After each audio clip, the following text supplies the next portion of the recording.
இது ஃபர்ஸ்ட் மலேசியாவின் செய்திகள் உங்களுக்காக.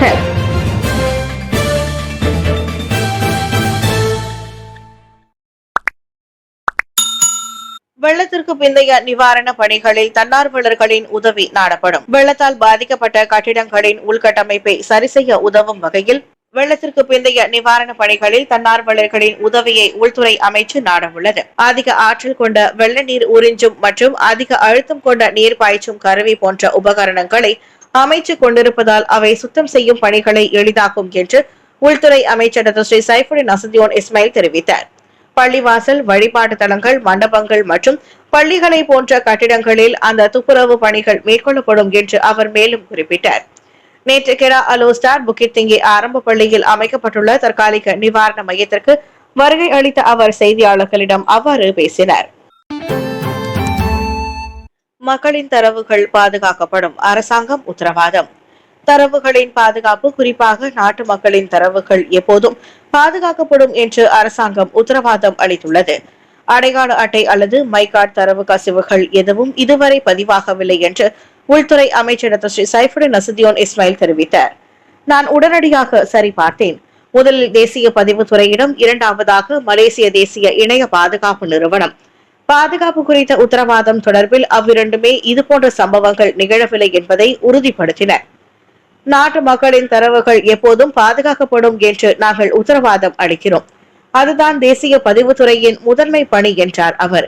1,70,00,000 மலேசிய மக்களின் மைகார்டு தரவுகள் கசிந்து சட்டவிரோத இணையதளங்களில் விற்கப்பட்டதாக கூறப்படும் ஊடக அறிக்கைகள் குறித்து ஸ்ரீ சைஃபுடின் அவ்வாறு கருத்துரைத்தார்.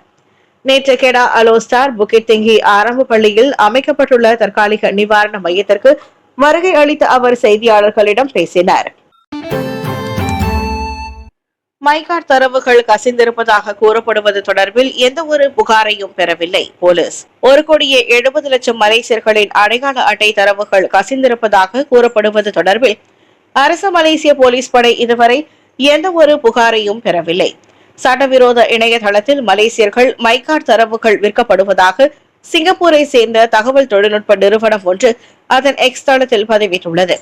அது குறித்து தமது தரப்பு புகார் இதனையும் பெறவில்லை என்று வணிக குற்றப்புலனாய்வு துறையின் விசாரணை பிரிவு துணை இயக்குநர் டாக்டர் ரொஹைமி முகமது இசா தெரிவித்தார். வணிக குற்றப்புலனாய்வு துறை மேற்கொண்ட விசாரணையில் இதுவரை அது தொடர்பாக எந்த ஒரு புகாரையும் பெறவில்லை. இருப்பினும் தமது தரப்பு தொடர்ந்து கண்காணிக்கும் என்று அவர் கூறினார். இதுகுறித்து போலீஸ் புகார் பெறப்பட்டால் சம்பந்தப்பட்ட பிற நிறுவனங்களுடன் இணைந்து உரிய விசாரணை நடத்தப்படும் என்று ரொஹமை தெரிவித்தார். UiTM பல்கலைக்கழக ராணுவ பயிற்சி மாணவன் மரணம் குறித்து விசாரணை நிறைவடைந்தது. மாரா தொழில்நுட்ப பல்கலைக்கழகத்தின் ராணுவ பயிற்சி மாணவன் மரணம் தொடர்பான விசாரணை நிறைவடைந்துள்ள வேளையில் மேலதிக நடவடிக்கைக்காக அதனை மரண விசாரணை நீதிமன்றத்திற்கு அனுப்பப்பட உள்ளது. மருத்துவமனையின் பிரேத பரிசோதனை மற்றும் ஆய்வக முடிவுகள் உள்ளிட்ட அதிகாரப்பூர்வ மருத்துவ அறிக்கைக்காக தமது தரப்பு தற்போது காத்திருப்பதாக ஸ்லாங்கூர் மாநில போலீஸ் தலைவர் டாக்டர் ஹுசைன் உமர்கான் தெரிவித்தார். கடந்த மாதம் நவம்பர் 10 மாரா தொழில்நுட்ப பல்கலைக்கழகத்தில் ராணுவ பயிற்சியில் ஈடுபட்ட 25 வயதுடைய மாணவன் அணிவகுப்பு திடலில் மயங்கி விழுந்த நிலையில் மருத்துவமனையில் சேர்க்கப்பட்டு 3 நாட்களுக்கு பிறகு மரணமடைந்துள்ளார். பயிற்சி ஊழியர்கள், மருத்துவ ஊழியர்கள், மாணவர்கள் மற்றும் புகார்தாரர்கள் உட்பட 34 நபர்களின் வாக்குமூலங்களை ஷா ஆலம் மாவட்ட போலீஸ் தலைவர் ACP முகமது இக்பால் இப்ராஹிம் தலைமையில் விசாரணை நடந்து முடிந்தது. இதனிடையே மருத்துவ அறிக்கையை பெற்றவுடன் விசாரணை தொடர்பான சாட்சிகள், தகவல்கள் அனைத்தும் நீதிமன்றத்தின் விசாரணைக்கு அனுப்பப்படும் என டாக்டர் ஹுசைன் உறுதிப்படுத்தினார். தான் ஸ்ரீ ஆனந்த கிருஷ்ணனின் நல்லுடல் தகனம் செய்யப்பட்டது. நவம்பர் 28 காலமான தான் ஸ்ரீ ஆனந்த கிருஷ்ணனின் நல்லுடல் நேற்று தகனம் செய்யப்பட்டது. நேற்று காலை மணி 9:45 அளவில் இந்து மத முறைப்படி மேற்கொண்ட சடங்குகளுக்கு பின்னர் அவரின் நல்லுடல் கோலாலம்பூர் பிரிக்ஃபீல்ட்ஸில் உள்ள இல்லத்திலிருந்து மின்சுடலைக்கு கொண்டு செல்லப்பட்டது.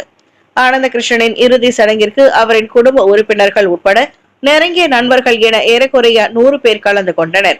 அவரின் நல்லுடலுக்கு இறுதி அஞ்சலி செலுத்த முன்னாள் போக்குவரத்து அமைச்சர் டாக்டர் லிங் லியோங் சிங்கும் வருகை அளித்தார். 1938 ஏப்ரல் 1 கோலாலம்பூர் பிரிக்ஃபீல்ட்ஸில் பிறந்த ஆனந்த கிருஷ்ணன் மெல்பர்ன் பல்கலைக்கழகத்தில் அரசியல் அறிவியல் துறையில் தொடங்கி ஹார்வர்ட் பிசினஸ் ஸ்கூலில் தனது பட்டப்படிப்பை முடித்தார்.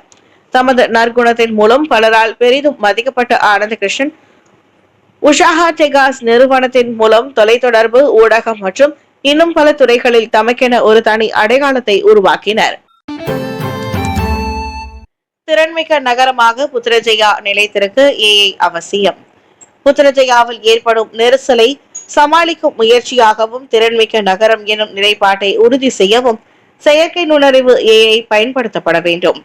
நிகழ்காலத்தில் போக்குவரத்து அமைப்பை கண்டறிதல், பயணத்தை எளிதாக்க மாற்றுப்பாதையில் பரிந்துரைத்தல் உட்பட திறமையான போக்குவரத்து நிர்வகிப்பிற்கு ஏஐ தொழில்நுட்பம் முதன்மை தேர்வாகும் என்று துணை பிரதமர் டாக்டர் ஸ்ரீ ஃபடிலா யூசுப் தெரிவித்தார்.